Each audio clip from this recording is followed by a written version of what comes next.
Welcome to a Captains of Industry special with me, Arnold Quizzer, and today we speak to the CEO of Equity Holdings Group, Dr. James Mwangi. We're going to tackle all matters, acquisition with BPR Atlas Mara, that failed merger. We'll also talk about the impact of COVID-19 on the industry. Now, do you want to be part of this conversation? You can tweet us at CNBC Africa or tweet me directly at The Real Quizzer. Thank you for joining us, Dr. James Mwangi. Now, let's start with the impact of COVID-19 on the banking sector, in particular at Equity Bank Group. What has that been like? So essentially, COVID has had mixed impact on Equity Group. From a positive perspective, we have seen the strategy of digitization of the bank accelerated. It appears we have moved from the push strategy that we have been executing to a pull strategy, the market demanding digital products. And that has seen now 98% of all transactions happening outside the bank. The second aspect is a slowdown on transactions, the volume of transactions.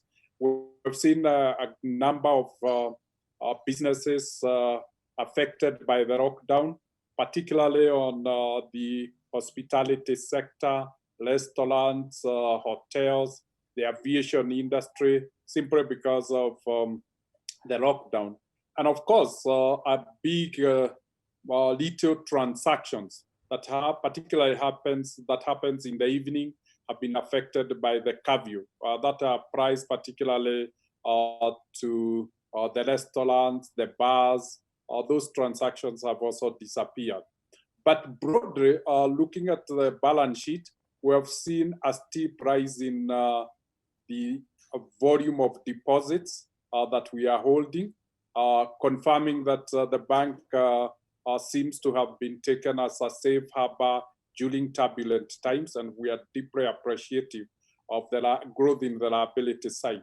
However, the asset side, that is the loan, we have noticed a significant a slowdown, either deferment of loan applications that we were already processing, and essentially a very slow trickling level of applications.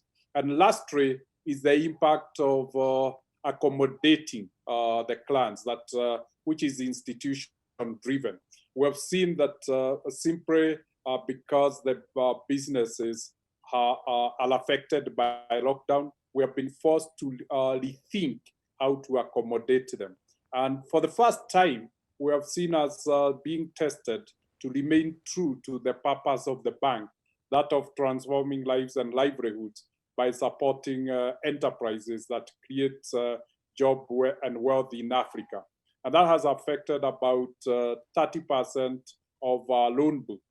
We see they require a bit of accommodation during these tough times. So that has a negative cash flow from repayments, and that is a significant impact when you look at rescheduling 30% of the loan. That has, of course, prompted us to think about credit lines that fills that gap of cash flows and guarantees liquidity, and at the same time credit guarantees to support the loans that we are rescheduling. Dr. Mwangi, looking at Equity Bank's former strategy of agent banking, the bank seems to have had one foot already in this market. Could you put it down to right timing for it to execute this procedure of having 98% of its transactions being digital? You are spot on. We were ahead of the curve. It was a strategic pursuit over the last 5 years, very vigorously digitizing. So essentially, as I said, COVID only accelerated adoption.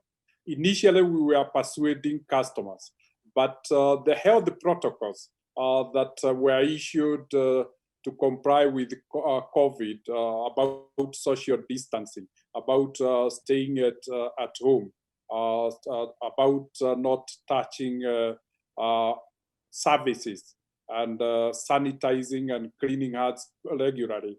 That really worked to accelerate the demand.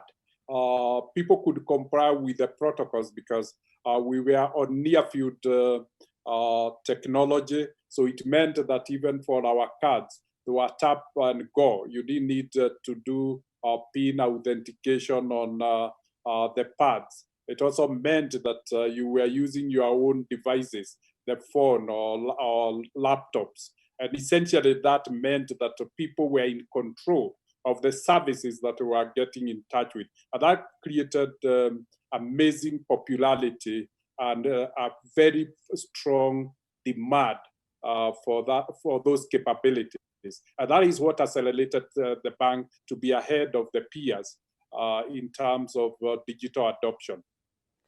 The elephant in the room is pulling out of that BPR Atlas merger or acquisition, as some would put it. What happened? When the COVID environment started to become clear, we saw the big issue was uncertainty. As the doctors said, these are novel virus with very little information known about it. And so basically what we did was to go back 1,200 years and studied all the pandemics that has happened in the last 1,200 years. And the common denominator is that they are not really quick situations. They don't unravel very quickly, take time.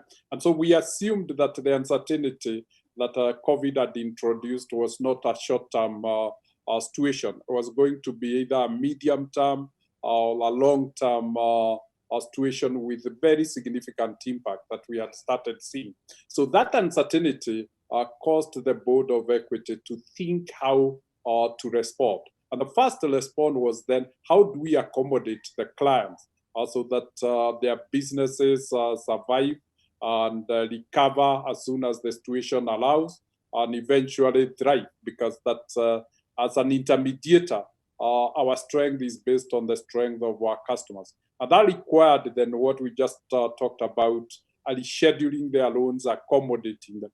And that dictated that two things were very important: liquidity and capital.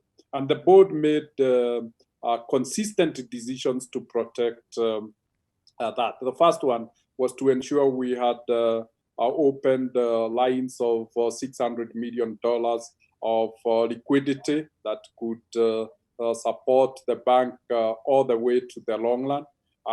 Credit guarantees to complement the loans, the securities of the loans that were being rescheduled of $500 million. Armed with those, then we focused on rescheduling the customers. And then we said, how do we had insulated liquidity, we have secured the strength of the balance sheet, but how do we ensure we preserve capital? And we had just finished the transaction of BCDC in DRC, acquiring the second largest bank.